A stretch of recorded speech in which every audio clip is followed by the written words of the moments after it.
Last ভিডিওতে দেখিয়েছিলাম Tom and Jerry বানানো এবং তার রং করার প্রসিডিওর, এবং সেই মূর্তিগুলো দেখিয়ে যখন আমার ভাগনাকে জিজ্ঞাসা করি এগুলো কিসের মূর্তি, সে বারবারই বলতে থাকে মিকি মাউস।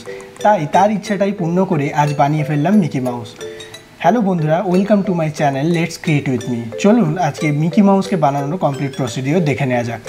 মূর্তির মতোই প্রথমে বেস বানিয়ে তার উপরে আমি জুতোগুলোকে বানিয়ে নিয়েছিলাম। তো খুব সোজাভাবেই আমি এটাকে বানিয়েছিলাম। প্রথমে দুটোকে ডিম্বাকার শেপ বানিয়ে নিয়ে সেগুলোকে আমি বসিয়ে নিয়েছিলাম, এবং তারপরে কিছু কাদার রোল বানিয়ে আমি পাটা করে নিয়েছিলাম। দুটো কাদার রোলের সাহায্যে আমি নিয়েছিলাম, এবং সেগুলোকে আস্তে আস্তে নরম মাটির সাহায্যে আমি একে অন্যের সঙ্গে জয়েন করে নিয়েছিলাম, যেমন এখানে ভিডিওতে আমি ডিটেলে দেখিয়েছি। তো প্রথমেই আমি পা, জুতো এবং বডিটাকে তৈরি করেছিলাম।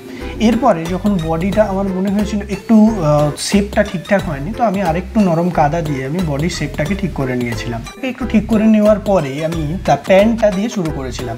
তো এর যে প্যান্টটা থাকে অনেকটা পায়ের নিচে পর্যন্ত থাকে, তো সেই জন্য আমি আরও কিছু অল্প কাদা নিয়ে আমি প্যান্টের নিচের পোর্শনটা আগে কমপ্লিট করে নিয়েছিলাম। তো নিচের পোর্শনটায় যখন আমি কমপ্লিট করে নিয়েছিলাম, একটু সরু কাদা দিয়ে সেটাকে ফ্ল্যাট করে নিয়ে আমি কমপ্লিট করেছিলাম। তো তার জন্য নিচের দিকে কিছু পোর্শন একটু গ্যাপ থেকে গিয়েছিল, সেগুলোকে আমি আলাদা মাটি দিয়ে আবার কভার করে নিয়েছিলাম। তো প্যান্টের পোর্শনটা মোটামুটি আমার কমপ্লিট হয়ে গেছে। তো এরপরে আমি কি করছি, যে জায়গাগুলো আরও মনে হচ্ছে যে আমার একটু কাদা দেওয়ার দরকার, সেগুলোকে আমি ফিনিশিং লুকটাকে আমি মেনটেন করার জন্য আমি ওভারঅল শেপটাকে ঠিক করে নিচ্ছি। তো এটা মোটামুটি আমার কমপ্লিট হয়ে গেছে। তো এরপরে আমি জাস্ট হাতগুলোকে জয়েন করে নিচ্ছি। তো হাতগুলোকে জয়েন করার জন্য আমি একটু নরম কাদা দিয়ে আবারও হাতটাকে এর সঙ্গে জয়েন করছি, এবং যখনই দুটো দিকের হাত আমার রেডি করা ছিল, আমি কি করেছিলাম, পেটের পোর্শনটা আরেকটু উঁচু করতে চেয়েছিলাম। তো আমি আরেকটু কাদা নিয়ে পেটের পোর্শনটাকে রেডি করে নিয়েছিলাম, এবং তারপরে আমি বাকি হাতটাও জয়েন করে নিয়েছিলাম।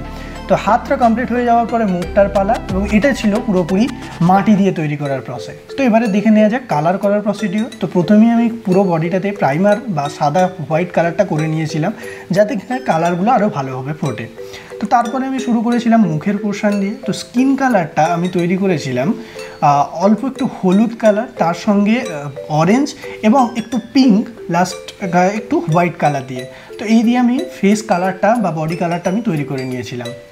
তো এরপরে আমি শুরু করেছিলাম প্যান্টের পোর্শনটা দিয়ে। তো প্যান্ট যেটা আমি তৈরি করেছিলাম সেটাকে আমি অরেঞ্জ এবং ডিপ রেড কালার দিয়ে অল্প একটু মিক্স করে নিয়ে প্যান্টের কালারটা তৈরি করেছিলাম। তো এটাকে আমি ওভারঅল যখন কমপ্লিট করে নিলাম, তারপরে আমি করে নিয়েছিলাম বুটের পোর্শনটা।